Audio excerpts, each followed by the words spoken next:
everyone, my name is Yamini Saini and today we are going to do science chapter number 1 matters in our surrounding of class 9th.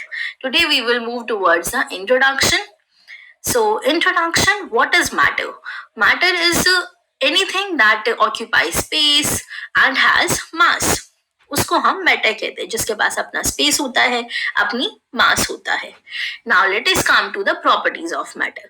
Properties of matter में हम जानने से पहले ये देखेंगे कि जो हमारे इंडियन फिलोसोफर्स है उन्होंने ये चीज बताई कि हमारे सराउंडिंग में जो भी मैटर है, जो भी चीज है, जो भी वस्तुएं है या जो भी एयर है या जो भी वाटर है, वो सभी चीजें 5 तत्वों से मिलके बनी है, जिसमें हमारा अर्थ, फायर, स्काई, वाटर और एयर 5 तत्व मिलकर बनाते हैं.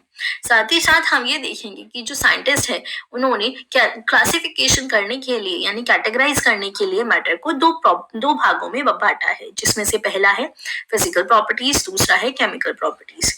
फिजिकल प्रॉपर्टीज जैसे कि कलर है, हार्डनेस है, बॉइलिंग पॉइंट है, फ्रीजिंग पॉइंट है, किसी भी सब्सटेंस की वो फिजिकल प्रॉपर्टीज होती हैं. मास और वॉल्यूम जो है यानी कि आयतन और द्रव्यमान जो है वो भी हमारा फिजिकल प्रॉपर्टीज के अंदर आता है. केमिकल प्रॉपर्टीज जैसे कि नाम से ही पता चल रहा है, जिसमें केमिकल रिएक्शन होते हैं, जिसमें केमिकल कंपोजिशन होती है, उनको हम केमिकल प्रॉपर्टीज कहते हैं. नाउ इस चैप्टर में हम जो है वो फिजिकल प्रॉपर्टीज के बारे में पढ़ेंगे.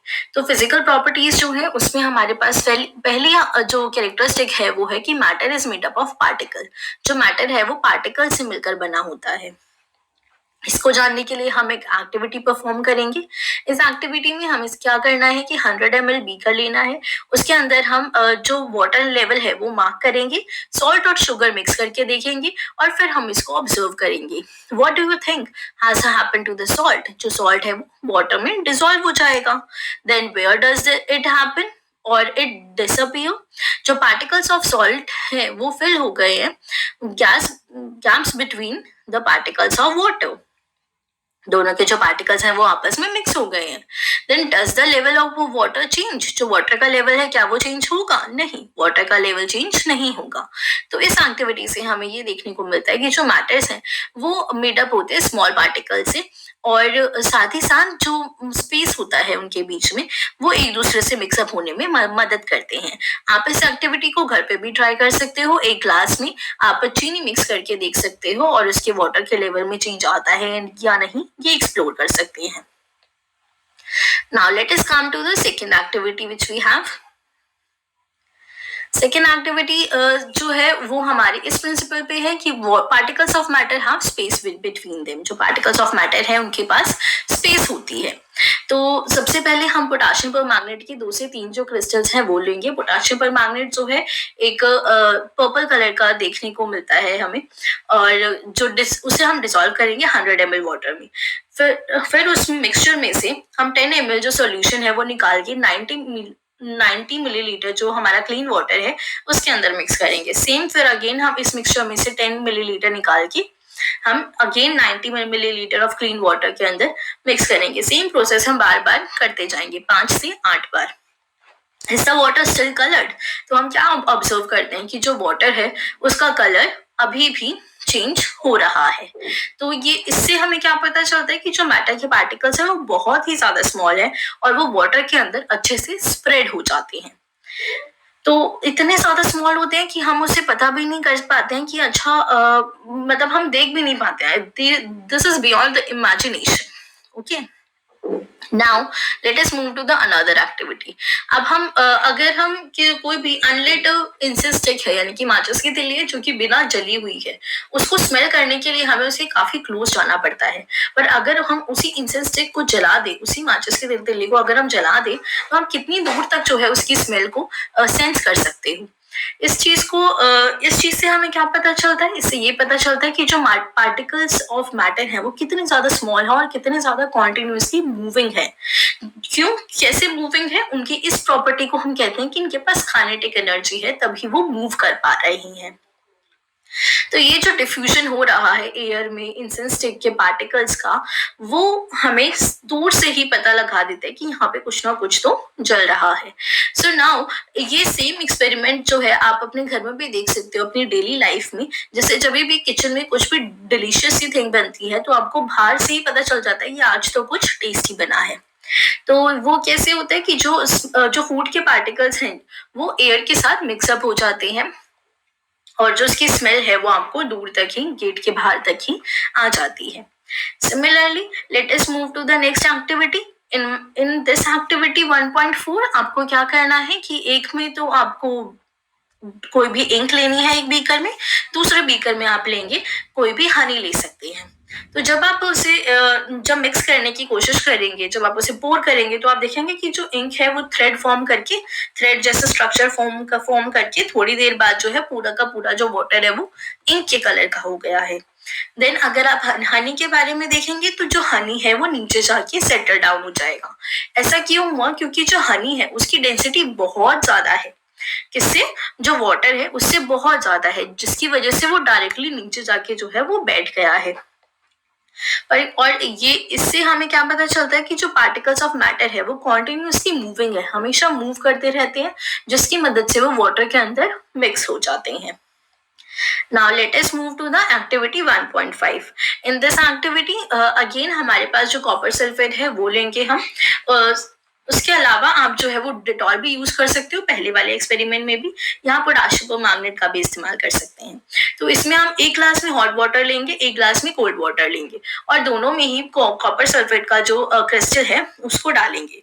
तो हम धीरे धीरे ऑब्जर्व करते हैं कि दोनों में मिक्स तो हो गया, पर सबसे ज्यादा जल्दी जो है वो किसमें मिक्स हुआ? हॉट वाटर में।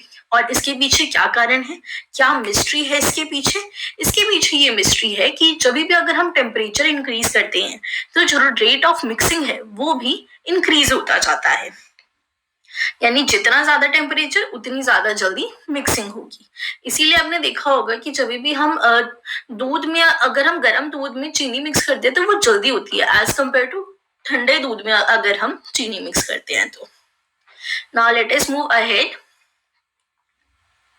Now the third property is कि जो पार्टिकल्स ऑफ मैटर है वो अट्रैक्ट करते हैं एक दूसरे को।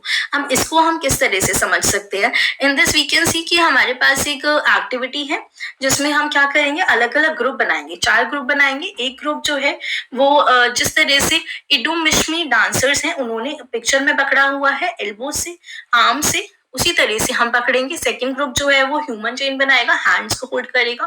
थर्ड ग्रुप जो है वो फिंगर टिप से होल्ड करेगा और जो फोर्थ ग्रुप है वो ब्रेक करने की कोशिश करेगा इन सभी ग्रुप्स को। तो हम क्या देखते हैं, जो फिंगर टिप्स वाले हैं वो जल्दी से ब्रेक डाउन हो जाएंगे। क्यों? क्योंकि उनके बीच जो अट्रैक्शन है वो बहुत ही ज्यादा कम है। और एल्बो वाले जो है यानी कि इडुमिश्मी डांसर्स जो हैं जिन्होंने उनकी तरह लॉक किया है आर्म्स को, उनको ब्रेकआउट करने में बहुत ही ज्यादा टाइम लगेगा। सिमिलरली जो हमारी 3 स्टेट्स हैं, सॉलिड, लिक्विड और वाटर, उनकी भी बॉन्डिंग होती है जिसको हम नेक्स्ट वीडियो में बात करेंगे। Now let us move to the activity 1.7. इस एक्टिविटी में हम देखते हैं कि जो आयरन नील है या हम पीस ऑफ चॉक या फिर रबर बैंड है इनको लेंगे और उन्हें ब्रेक करने की कोशिश करेंगे, हैमर करके, कट करके या स्ट्रेच करके। तो हम क्या देखते हैं कि जो आयरन है उसको ब्रेक करने के लिए ज्यादा फोर्स चाहिए, ज्यादा ग्रेटर अमाउंट ऑफ फोर्स चाहिए। क्यों? क्योंकि जो उसके पार्टिकल्स हैं वो इतने ज्यादा स्ट्रांगली आपस में जुड़े हुए हैं, बिल्कुल वैसे ही जैसे इडुमिश्मी डांसर्स वाला जो लॉक था उसको हमें ब्रेकआउट करने में ज्यादा टाइम लग रहा था। Now let us see the next activity. In this activity हम क्या करेंगे, जो वाटर का टैप है उसे ओपन करेंगे और हम अपनी फिंगर से जो स्ट्रीम ऑफ वाटर है उसे कट करने की कोशिश करेंगे। यानी कि नल का खोल के जो पानी की धारा आ रही है उसमें अपनी उंगली डाल के उसे कट करने की कोशिश करेंगे। तो क्या हम ऐसा कर पाते हैं? नहीं, हम उसे कट नहीं कर पाते हैं। क्या रीजन है इसके पीछे? इसका रीजन ये है कि जो पार्टिकल्स हैं स्ट्रीम ऑफ वाटर के, उस धारा के जो पार्टिकल्स हैं वो एक दूसरे से काफी स्ट्रॉन्ग फोर्स ऑफ अट्रैक्शन से जुड़े हुए हैं, जिसकी वजह से हम उसे नहीं काट पाते हैं। Now let us move to the in text question of this chapter. So question number 1, which of the following are matter? इनमें से कौन कौन सा मैटर होगा? Chair, air, almonds and cold drink, ये सभी मैटर्स होंगे। बाकी सभी चीजें जो हैं जैसे कि लव है या स्मेल ऑफ परफ्यूम है वो या हेट है वो नहीं होंगे, because those are the feelings we can say. Now, question number 2. Give reasons for the following observation. The smell of hot sizzling food reaches you several meters away, but to get the smell from cold food, you have to go close. This is the same example which I have shared with you while discussing the activity. तो ऐसा क्यों होता है? Because जो rate of diffusion है वो more होता है in hot water as compared to the cold water. Similarly, as for the hot food and for the cold food. Now, question number 3 is: a diver is able to throw water in a swimming pool. Which property of matter does this observation show? जब जो diver है वो water को cut कर पाता है swimming pool में dive करने के लिए या स्विम करने के लिए, जैसे क्यों हो पाता है? बिकॉज जो इंटरमोलिकुलर स्पेस है उसके बीच में लेस फोर्स ऑफ फ्रैक्शन है, यानी कि फोर्स ऑफ अट्रैक्शन जो है वो लेस है उसके अंदर, जिसकी मदद से वो उसको कट कर पाता है. So this is it about the first introduction.